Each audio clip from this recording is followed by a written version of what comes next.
ಕೂತಿದ್ದಾರೆ.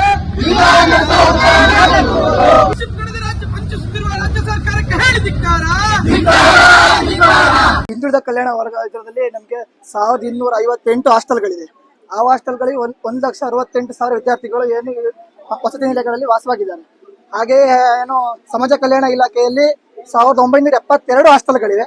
ಅದರಲ್ಲಿ 1,87,000 ವಿದ್ಯಾರ್ಥಿಗಳು ವಸತಿ ಇರಬಹುದು. ಆದ್ರೆ ಏನು ರಾಜ್ಯ ಸರ್ಕಾರ ಏನ್ ಮಾಡಿದೆ ಅಂದ್ರೆ ಈ ಒಂದು 3 ವರ್ಷದ ಒಂದು ವರದಿ ಪ್ರಕಾರ 100 ಜನ ವಿದ್ಯಾರ್ಥಿಗಳು ಏನು ಸ್ಕಾಲರ್ಶಿಪ್ ಬಸ್ ಇದಕ್ಕೆ ಹಾಸ್ಟೆಲ್ ಬಸ್ಗಳಿಗೆ ಏನು ಅರ್ಜಿ ಸಲ್ಲಿಸಿದ್ರೆ ಕೇವಲ 40 ರಿಂದ 50 ವಿದ್ಯಾರ್ಥಿಗಳಿಗೆ ಮಾತ್ರ ಹಾಸ್ಟೆಲ್ ಸಿಗ್ತಾ ಇದೆ. ಇನ್ನುಳಿದ ವಿದ್ಯಾರ್ಥಿಗಳಿಗೆ ಹಾಸ್ಟೆಲ್ ವಂಚನೆ ಆಗ್ತಾ ಇದೆ. ಹಾಗಾಗಿ ಏನು ಈ ಕೂಡಲೇ ಅರ್ಜಿ ಹಾಕುವಂತ ವಿದ್ಯಾರ್ಥಿಗಳ ಸಂಖ್ಯೆಗೆ ಅನುಗುಣವಾಗಿ ರಾಜ್ಯ ಸರ್ಕಾರ ಆಯಾ ಜಿಲ್ಲೆಗಳಲ್ಲಿ ಹೊಸ ಒಂದು ವಸತಿ ನಿಲಯಗಳನ್ನ ಸ್ಥಾಪನೆ ಮಾಡಬೇಕಾಗಿ ಈ ಸಂದರ್ಭದಲ್ಲಿ ಅಖಿಲ ವಿದ್ಯಾರ್ಥಿ ಪರಿಷತ್ ಆಗ್ರಹಿಸ್ತದೆ. ಹಾಗೆ ಏನಂತ ಹೇಳಿದ್ರೆ ವಸತಿ ನಿಲಯಗಳಲ್ಲಿ ಕೇವಲ 40 ರಿಂದ 50 ವಿದ್ಯಾರ್ಥಿಗಳಿಗೆ ಕೇವಲ 2 ರಿಂದ 3 ಶೌಚಾಲಯಗಳು ಮಾತ್ರ ಇದೆ. ಹಾಗೆ ತಿಂಗಳ ಬರ್ಬೇಕಾದಂತ ಕಿಟ್ಗಳು 4 ತಿಂಗಳಿಂದ ಬಂದಿಲ್ಲ. ಏನಕ್ಕೆ ಅಂತ ಹೇಳಿದ್ರೆ ಇವರು ಬರೀ ಒಂದು ಬಿಟ್ಟಿ ಪಜ್ಜಗಳಿಗೆ ಇವರ ಹಣವನ್ನ ವಂಚನೆ ಮಾಡಿಕೊಂಡು ವಿದ್ಯಾರ್ಥಿಗಳ ವಸತಿ ನಿಲಯವನ್ನ ಒಂದು ಕುಂಠಿತಗಳನ್ನ ಮಾಡ್ತಾ ಇದ್ದಾರೆ. ಹಾಗೇನು ವಸತಿ ನಿಲಯಗಳಲ್ಲಿ ಸರಿಯಾದ ಸಿಬ್ಬಂದಿಗಳ ಒಂದು ನೇಮಕಾತಿ ಆಗಿಲ್ಲ.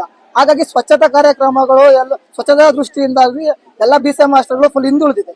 ಹಾಗಾಗಿ ದಯಮಾಡಿ ಒಂದು BCM ಹಾಸ್ಟೆಲ್ ಹಾಗೂ ಸಮಾಜ ಕಲ್ಯಾಣ ಇಲಾಖೆ ಹಾಸ್ಟೆಲ್ಗಳನ್ನು ಒಂದು ಅಭಿವೃದ್ಧಿ ಮಾಡಬೇಕಾಗಿ ರಾಜ್ಯ ಸರ್ಕಾರ ಕೇಳಿಕೊಳ್ತೇನೆ. ಕಳೆದ ವಾರ ನಾವೇನು ಮೈಸೂರು ಜಿಲ್ಲೆಯಲ್ಲಿ ಡ್ರಗ್ಸ್ ಫ್ಯಾಕ್ಟರಿನ ಏನು ಮುಂಬೈ ಪೊಲೀಸರು ಹುಡುಕ್ ತೆಗೆದಿದ್ದಾರೆ, ಅದ್ರ ವಿರುದ್ಧ ಅಖಿಲ ಭಾರತೀಯ ವಿದ್ಯಾರ್ಥಿ ಪರಿಷತ್ ಪ್ರತಿಭಟನೆ ಮಾಡ್ತಾ ಇದೆ. ಯಾವುದು ನಮ್ಮ ರಾಜ್ಯದ ಮುಖ್ಯಮಂತ್ರಿಗಳ ತವರೂರಾಗಿದೆ, ಅಲ್ಲಿನೇ ಒಂದು ಡ್ರಗ್ಸ್ ಬರೀ ಏನೋ ಒಂದ್ 2-3 kg ಡ್ರಗ್ಸ್ ಸಿಕ್ಕಿಲ್ಲ, ಡ್ರಗ್ಸ್ ರೆಡಿ ಮಾಡ್ತಿರೋ ಫ್ಯಾಕ್ಟರಿ ಸಿಕ್ಕಿದೆ. ಅದು 200 kg ಡ್ರಗ್ಸ್ ಸಿಕ್ಕಿದೆ. ಇದು 5 kg ಭಾಗ್ಯ ಅನ್ನ ಭಾಗ್ಯ ಕೊಡ್ತೀವಿ ಅಂತ ಇರೋ ರಾಜ್ಯ ಸರ್ಕಾರ ಇವತ್ತೇನು 200 kg ಡ್ರಗ್ಸ್ ಭಾಗ್ಯ ಕೊಡ್ತಾ ಇದಾರ. ಆ ಡ್ರಗ್ಸ್ ಎಲ್ಲ ಬೇರೆ ಬೇರೆ ರಾಜ್ಯಗಳಿಗೆ ಸಪ್ಲೈ ಆಗ್ತಾ ಇದೆ. ಅದನ್ನ ಹುಡುಕಿದವರು ಕೂಡ ನಮ್ಮ ರಾಜ್ಯದ ಪೊಲೀಸರಲ್ಲ, ನಮ್ಮ ಸರ್ಕಾರಕ್ಕೆ ಗೊತ್ತಿದೆನಾ ಗೊತ್ತಿಲ್ವಾ ಅದು ಗೊತ್ತಿಲ್ಲ ನಮ್ಗೆ. ಪಾಪ ಅಮಾಯಕ ಪೊಲೀಸರನ್ನ ಅವರು ಸಸ್ಪೆಂಡ್ ಮಾಡ್ತಾ ಇದ್ದಾರೆ. ಆದ್ರೆ ರಾಜ್ಯದ ಗೃಹ ಮಂತ್ರಿಗಳು ನಮ್ಗೇನು ಗೊತ್ತಿಲ್ಲ ಅನ್ನೋ ತರ ವರ್ತಿಸ್ತಾ ಇದ್ದಾರೆ. ಈ ರೀತಿ ಸರ್ಕಾರ ಅದನ್ನ ತನ್ನ ಹೊಣೆ ಹೊತ್ಕೊಂಡು ಏನು ಒಂದು ಜವಾಬ್ದಾರಿಯುತ ಸರ್ಕಾರ ಆಗಿ ಅವರು ರಾಜೀನಾಮೆ ಆದ್ರೂ ಕೊಡಬೇಕು, ಇಲ್ಲ ಅದನ್ನ ಸರಿಪಡಿಸಬೇಕು. ಪಕ್ಕದ ರಾಜ್ಯದ ಪೊಲೀಸರು ಬಂದು ನಿಮ್ಮ ಮುಖ್ಯಮಂತ್ರಿಗಳ ಜಿಲ್ಲೆಯಲ್ಲಿ ತವರು ಜಿಲ್ಲೆಯಲ್ಲಿ ಇರುವಂತ ಒಂದು ಮೇನ್ ರೋಡ್ ಅಲ್ಲಿ ಇರುವಂತ ಫ್ಯಾಕ್ಟರಿನ ಹುಡುಕ್ ತೆಗಿತಾ ಇದ್ದಾರೆ ಅಂತಂದ್ರೆ ಸರ್ಕಾರ ಎಷ್ಟು ಬೇಜವಾಬ್ದಾರಿಯಿಂದ ಕೆಲಸ ಮಾಡ್ತಾ ಇದೆ ಅನ್ನೋದನ್ನ ನಾವು ಪ್ರಶ್ನಿಸಬೇಕು. ಇವೆಲ್ಲ ಡ್ರಗ್ಗಳು ಏನು ಬಹಳ ಹಾರ್ಮ್ ಮಾಡ್ತಾ ಇರೋದು ಯುವ ಜನರನ್ನ, ನಮ್ಮ ವಿದ್ಯಾರ್ಥಿಗಳನ್ನ ಯಾರು ನೀವು ಜೀವನ ನೋಡ್ಕೋಬೇಕು, ಅವ್ರೇನೋ ಉದ್ಯೋಗ ಮಾಡ್ಕೊಂಡು ಅವ್ರು ಏನೋ ಬೆಳೆಸ್ಬೇಕು, ದೇಶನ ಬೆಳೆಸ್ಬೇಕು ಅಂತ ವಿದ್ಯಾರ್ಥಿಗಳಿಗೆ 2,000 ಕೊಟ್ಟು ಮನೇಲಿ ಕೂತ್ಕೊಳ್ಳಿ, ನೀವು ನಿರುದ್ಯೋಗ ಮಾಡ್ಕೊಂಡು ಮನೇಲಿ ಕೂತ್ಕೊಳ್ಳಿ, ಅದರಿಂದ ಡ್ರಗ್ಸ್ ತಗೊಂಡು ಡ್ರಗ್ಸ್ಗೋಸ್ಕರ ಫ್ಯಾಕ್ಟರಿನೂ ಕಟ್ತೀವಿ ನಾವು, ಈ ತರ ಸರ್ಕಾರ ಮಾಡ್ತಾ ಇದ್ದೇನಾ? ಇದ್ರ ವಿರುದ್ಧ ಇವತ್ತು ಅಖಿಲ ಭಾರತೀಯ ವಿದ್ಯಾರ್ಥಿ ಪರಿಷತ್ ಪ್ರೊಟೆಸ್ಟ್ ಮಾಡ್ತಾ ಇದೆ.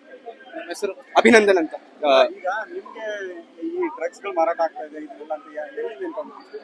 ಸರ್, ಮೊನ್ನೆ ಮುಂಬೈ ಪೊಲೀಸರು ಮೈಸೂರಲ್ಲಿ ಡ್ರಗ್ಸ್ ಫ್ಯಾಕ್ಟರಿನ ಏನು ಹುಡುಕ್ ತೆಗೆದಿದ್ದಾರೆ. ಅದ್ರ ವಿದ್ಯಾರ್ಥಿಗಳು ರೇಸ್ ಮಾಡಿದ್ದಾರೆ,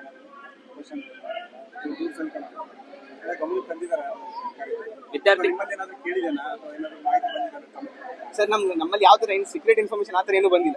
ಆದ್ರೆ ಇದೇನ್ 200 kg ಡ್ರಗ್ಸ್ ಸಿಕ್ಕಿದೆ, ಇದ್ರ ವಿರುದ್ಧ ಇದು ಕಾಲೇಜ್ ಕ್ಯಾಂಪಸ್ಗಳಲ್ಲೆಲ್ಲ ಸಪ್ಲೈ ಆಗ್ತಿದೆ, ಬೆಂಗಳೂರಲ್ಲೂ ಸಪ್ಲೈ ಆಗ್ತಿರೋಂತ ಏನು ಸಿಚುವೇಶನ್ಸ್ ಎಲ್ಲ ಇರ್ತವೆ.